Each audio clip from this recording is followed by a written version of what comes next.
Hey guys, Greg here.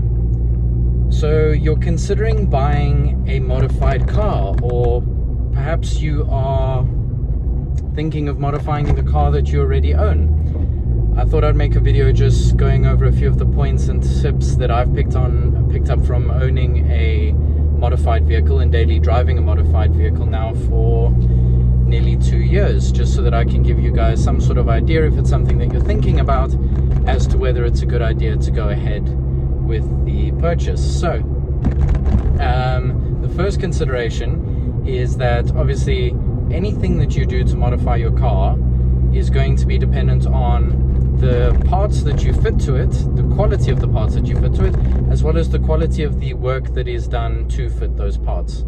So if you are looking at buying a modified vehicle, it is a very, very good idea to make sure that you know who has fitted those parts, as well as what parts have been fitted. It is essential to check that they are of good quality and to make sure that they've been fitted correctly, because ultimately these parts that they are fitting are often to do with performance and often to do with changing very fundamental things about the characteristics of the car. And if they've been done on a budget, if they've been done cheaply, well, then it's going to make the car in turn feel cheap, or in turn it's going to affect the reliability of the car.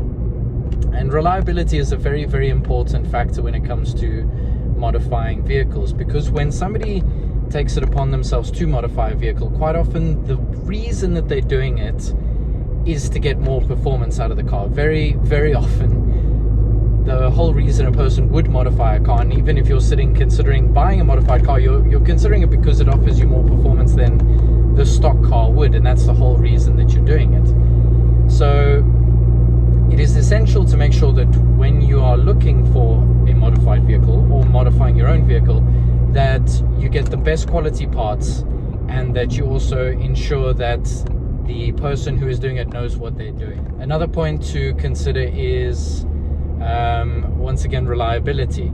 So quite often, even if the work has been done by a reputable mechanic and the parts are of very, very good quality, very often these parts have not been durability tested quite nearly as well as manufacturers durability test their parts and their vehicles. So if you are to go and upgrade a part of your car, or the car has been upgraded, quite often what this means is that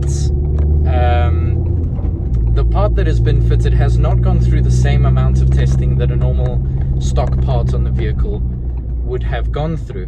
Now what this means is that the car might not actually be as reliable once the part has been changed.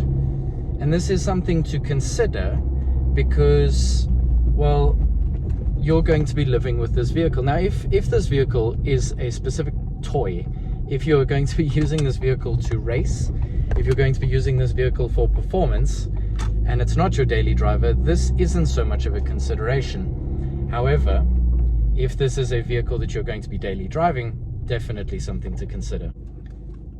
Another very important thing to consider when buying a modified vehicle is that the level of refinement that the vehicle is going to have is not going to be of the same level as a stock vehicle. Obviously this is dependent. I mean, when it comes to modified vehicles, obviously the level of work and effort that's gone into modifying the vehicle and how it's been set up, you can get quite close to a stock vehicle. Quite often a lot of guys want that OEM plus type look or type feel, where they have modified the car basically to be like the stock car, just with a little bit more power, a little bit more handling, a little bit more sort of that. So it obviously depends on the level and degree to which the vehicle has been modified. That'll often determine how refined it feels. But quite often I find that it will not ever feel like stock. It won't feel nearly as comfortable and sort of passive. I mean, depending on what you're looking for, though, that might not be what you might just be wanting an absolute monster of a car that breathes fire, in which case modifying it is probably going to give you that effect. Just do not expect to modify the car and to have a peaceful daily driver, if I can call it that, the car is going to be a lot more high strung, and it is going to be a lot more on edge than it would have been if you were to buy and drive a stock car. Now, with regards to that highly strung feel that I was talking about in terms of the refinement, that's also going to be the case in terms of the reliability. Once again, if you are modifying a vehicle, quite often what you're doing is you're taking what the manufacturer has set the car up for, and you're taking it past that.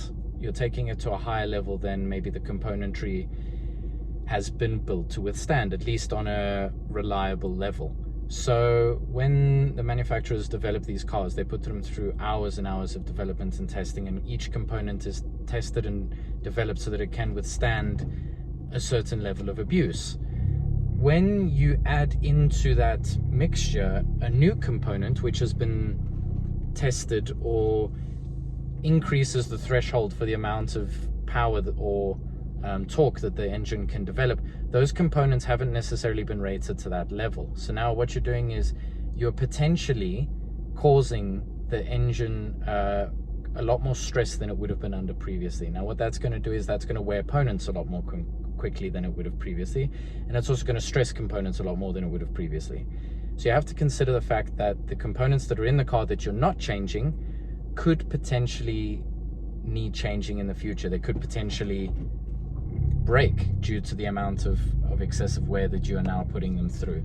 So that's just something to put into consideration, and something to consider when you are introducing a new component to an engine.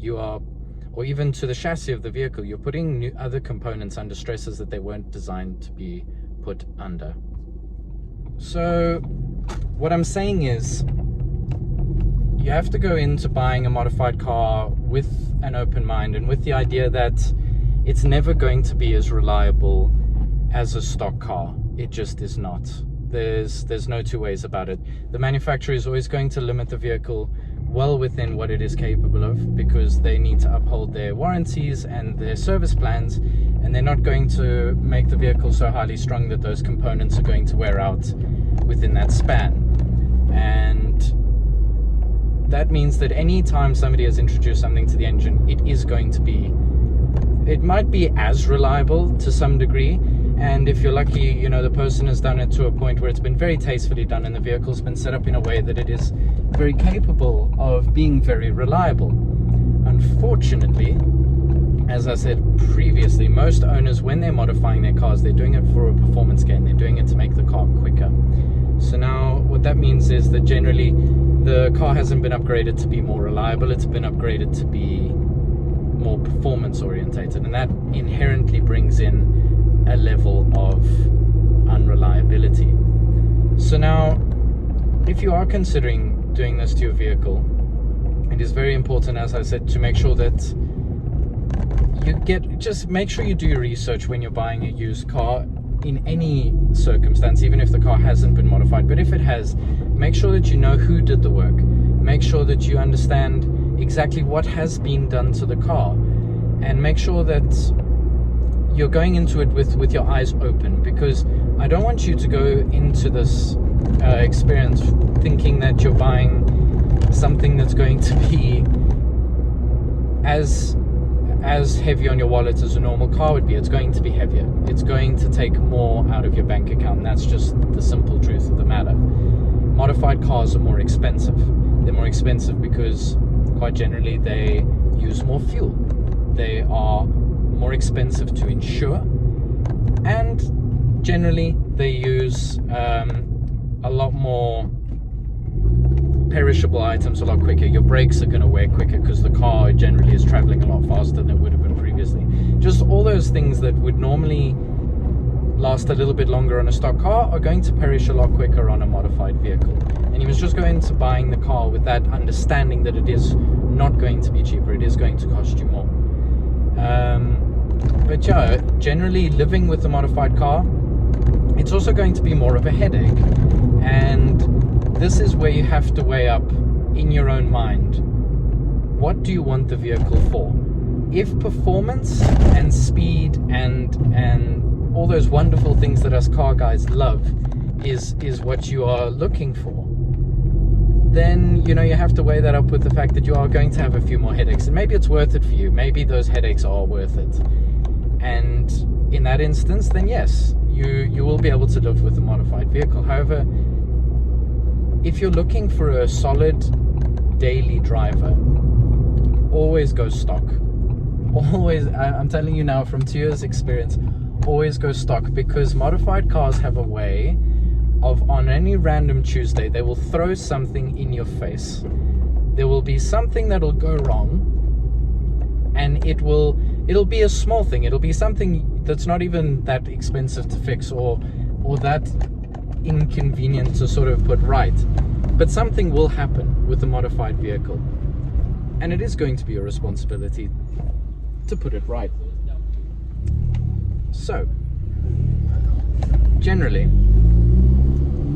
if peace of mind is what you're looking for, stay away from modified vehicles. They are not the one for you.